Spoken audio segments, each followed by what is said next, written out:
প্রধান আসামি শেখ হাসিনা তিনি যেহেতু সকল অপরাধীদের প্রাণভোমরা ছিলেন, সুপার স্ট্রাকচারের সকল স্ট্রাকচারের উপরে অবস্থান করতেন, অন্তত যদি প্রত্যেকটি হত্যার দায়ে একবার করে মৃত্যুদণ্ড হয় তাহলে 1400 মানুষকে হত্যার দায়ে অন্তত 1400 বার মৃত্যুদণ্ড হওয়া উচিত। 3 জন আসামির মধ্যে প্রধান আসামি শেখ হাসিনা, যিনি ছিলেন অপরাধের নিউক্লিয়াস, কারণ তাকে কেন্দ্র করেই সমস্ত অপরাধগুলো সংগঠিত হয়েছিল। হত্যাকাণ্ড, এতগুলো মানুষ মেরে মানবতা বিরোধী অপরাধ করার পরেও তার মধ্যে ন্যূনতম অনুশোচনা নেই। তিনি একজন হার্ড নাট ক্রিমিনালের ভূমিকায় অবতীর্ণ হয়েছেন। সুতরাং এই ট্রাইব্যুনালের মামলায় তিনি যেহেতু সকল অপরাধীদের প্রাণভোমরা ছিলেন, সুপার স্ট্রাকচারের সকল স্ট্রাকচারের উপরে অবস্থান করতেন, তিনি অপরাধের নিউক্লিয়াস ছিলেন, তাকে চরম দণ্ড এই আইনে যেটা আছে সেটাই দেয়া শ্রেয়। যেহেতু অন্তত যদি প্রত্যেকটি হত্যার দায়ে একবার করে মৃত্যুদণ্ড হয় তাহলে 1400 মানুষকে হত্যার দায়ে অন্তত 1400 বার মৃত্যুদণ্ড হওয়া উচিত। কিন্তু যেহেতু হিউম্যানলি এটা পসিবল না, অন্তত তাকে যদি একবার চরমদণ্ড না দেওয়া হয় এটা অবিচার করা হবে। আইনে মিটিগেটিং ফ্যাক্টর বলে একটা কথা থাকে, যে তার কিছু কর্মকাণ্ড যদি এমন হয় যার প্রেক্ষিতে আদালত বিবেচনা করতে পারেন এই ভালো কাজগুলো তিনি করেছেন, তার শাস্তি কমানো যেতে পারে। কিন্তু শেখ হাসিনার ব্যাপারে আমরা দেখিয়েছি যে তার মিটিগেটিং কোনো ফ্যাক্টর নেই। প্রত্যেকটি ফ্যাক্টর হচ্ছে অ্যাগ্রেভেটিং ফ্যাক্টর, অর্থাৎ যে কোনো ফ্যাক্টরকে যদি বিবেচনা করা হয় তাহলে দেখা যাবে তার অপরাধের তার শাস্তির পরিমাণটা বাড়ানো দরকার, কমানোর কোনো সুযোগ নেই। সুতরাং তার ব্যাপারে আমরা বলেছি যে তাকে চরম শাস্তি দেয়াটা উচিত এই আইনের এই বিচারের মধ্যে। দ্বিতীয় আসামি আসাদুজ্জামান খান কামাল, তিনি গ্যাং অফ 4-এর সদস্য ছিলেন। তার বাসায় বসে এই হত্যাকাণ্ডর পরিকল্পনা করা হয়েছে, ড্রোন মোতায়েনের সিদ্ধান্ত হয়েছে, হেলিকপ্টার মোতায়েনের সিদ্ধান্ত হয়েছে, এবং তিনি নিজে গ্রাউন্ডে গিয়ে গিয়ে দেখেছেন সঠিকভাবে হত্যা করা হচ্ছে কিনা।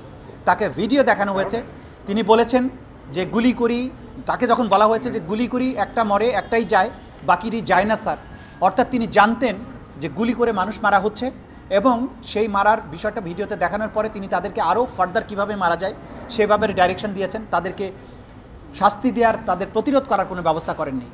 এর বাইরে তিনি সাংবাদিক সম্মেলন করে শিশুদেরকে যখন মারা হচ্ছে, 233 জন শিশু মারার বর্ণনা আছে, সাংবাদিকরা প্রশ্ন করেছেন, তখন তিনি বলেছেন এরা শিশু না, এদের বয়স বেশি হয়ে গেছে। অর্থাৎ হত্যাকাণ্ডকে তিনি জাস্টিফাই করেছেন। শিশু হত্যা তো আছেই, হত্যাকাণ্ডগুলোকেই তিনি জাস্টিফাই করেছেন। তার ব্যাপারেও কোনো রকমের অনুকম্পা দেখানোর সুযোগ নেই। কমান্ড স্ট্রাকচারে তিনি দ্বিতীয় পজিশনে ছিলেন, পুলিশ বাহিনীর উপরে তিনি ছিলেন, বিজিবি এবং পুলিশের সর্বময় কর্মকর্তা তিনি ছিলেন, মন্ত্রী ছিলেন। সে কারণে তার ব্যাপারেও আমরা চরম দণ্ড দেওয়ার কথা বলেছি। অ্যাপ্রুভারের ব্যাপারে বলেছি যে তিনি যেহেতু আইন অনুযায়ী আদালতকে তথ্য দিয়ে সাহায্য করেছেন, সত্য উদ্ঘাটনে সাহায্য করেছেন, তার ব্যাপারে আদালত যে দৃষ্টিভঙ্গি নেবেন সেটা আদালতের ব্যাপার। এর মাধ্যমে আমরা এই দীর্ঘদিনের এই সাক্ষ্য প্রমাণ আমি শেষ করেছি।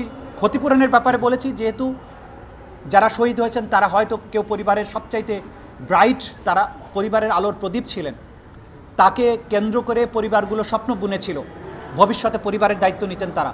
সুতরাং এই পরিবারগুলোর ক্ষতিপূরণের জন্য আসামিদের সম্পদ থেকে সম্পদ নিয়ে তাদের ক্ষতিপূরণ দেওয়া উচিত। যারা চোখ হারিয়েছেন, হাত হারিয়েছেন, পা হারিয়েছেন, তাদেরকে এই ক্ষতিপূরণ দেওয়া উচিত। এই আসামিরা অবৈধভাবে বিপুল বিত্ত বিভবের মালিক হয়েছেন, দেশে এবং বিদেশে সেগুলো পাচার করেছেন, সেগুলোকে উদ্ধার করে এই ভিকটিমদের মধ্যে বিতরণ করার জন্য আদালতের কাছে আমরা আদেশ চেয়েছি। এবং সবশেষে আমরা যেটা বলেছি যে রাষ্ট্রযন্ত্রকে পুরোপুরি ব্যবহার করা হয়েছিল এটার জন্য, কিন্তু আমাদের একটা দেশপ্রেমিক বাহিনী আছে, সেনাবাহিনী, যাকে বাংলাদেশের জনগণ সবসময় ভালোবাসে, তাকে দেশপ্রেমিক সেনাবাহিনী বলে। তাদেরকে রাস্তায় দেখলে মানুষ তাদের বুকে জড়িয়ে ধরে, আবেগে চুমু খায়, ফুল দেয়। তারা কিন্তু মাঝখানে ঢাল হয়ে দাঁড়িয়েছিলেন যখন পুলিশ নির্বিচারে মানুষ মারছে। 3রা আগস্টের পরে সেনাবাহিনী এই ছাত্র জনতার মাঝখানে এসে দাঁড়ান এবং তারা এদেরকে সেভ করার চেষ্টা করেন। আমরা বলেছি যে মিরপুরে পুলিশ যখন ছাত্রদের গুলি করে মারছিল, মাঝখানে কিন্তু সেনাবাহিনী দাঁড়িয়ে তারা উল্টো পুলিশ বাহিনীর উপরে ফাঁকা গুলি বর্ষণ করে তাদের ডিসপার্স করেছেন। বিচ্ছিন্ন বিক্ষিপ্তভাবে হয়তো কোনো ঘটনা ঘটেছে, কিন্তু অ্যাজ এ ফোর্স তারা একটা বিরাট ভূমিকা পালন করেছেন, সেটার কথা আমরা আদালতে তুলে ধরেছি। সব কিছু মিলে এই বাহিনীটা ছাড়া বাকি সমস্ত রাষ্ট্রযন্ত্রকে তারা ব্যবহার করেছিলেন এই অপরাধ সংগঠনের ব্যাপারে। সুতরাং এটা একটা সুস্পষ্টভাবেই মানবতা বিরোধী অপরাধ। এর চরম দণ্ড নিশ্চিত করার মাধ্যমে ভবিষ্যতে বাংলাদেশে এই ধরনের কোনো হত্যাকাণ্ডের সুযোগ যাতে আর তৈরি না হয়, কোনো স্বৈরশাসক ভবিষ্যতে আর কখনো নিজের জনগণকে, সিভিলিয়ানদেরকে হত্যা করার দুঃসাহস না দেখায়, সেইটা করার জন্য এই বিচার যাতে ভূমিকা পালন করে, এই রায় যাতে ভূমিকা পালন করে, সেটা আমরা আদালতের কাছে প্রেয়ার করেছি। শেষ কথা আমরা আপনাদের মাধ্যমে জাতির কাছে বলতে চাই যে আমাদের প্রতিশ্রুতি ছিল জুলাই আগস্টে বাংলাদেশে যে মানবতা বিরোধী অপরাধ সংগঠন হয়েছে তার সুষ্ঠু তদন্ত এবং সঠিক ন্যায় বিচার নিশ্চিত করা, এটা আমাদের অঙ্গীকার ছিল। আমরা আশা করি সেই অঙ্গীকার রক্ষা করতে পেরেছি।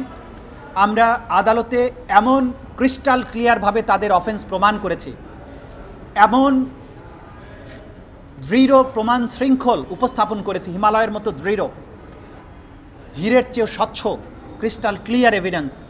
এই এভিডেন্সের মধ্য দিয়ে কেউ বলতে পারবে না যে তার প্রতি কোনো অবিচার করা হয়েছে। দুনিয়ার যে কোনো আদালতে, আন্তর্জাতিক আদালত, আইসিসি সহ দুনিয়ার যে কোনো আদালতে এই সাক্ষ্য প্রমাণকে যদি নিয়ে যাওয়া হয় তাহলে প্রত্যেক আসামির সর্বোচ্চ দণ্ড নিশ্চিত হবে, এটা আমরা দৃঢ়ভাবে বিশ্বাস করি।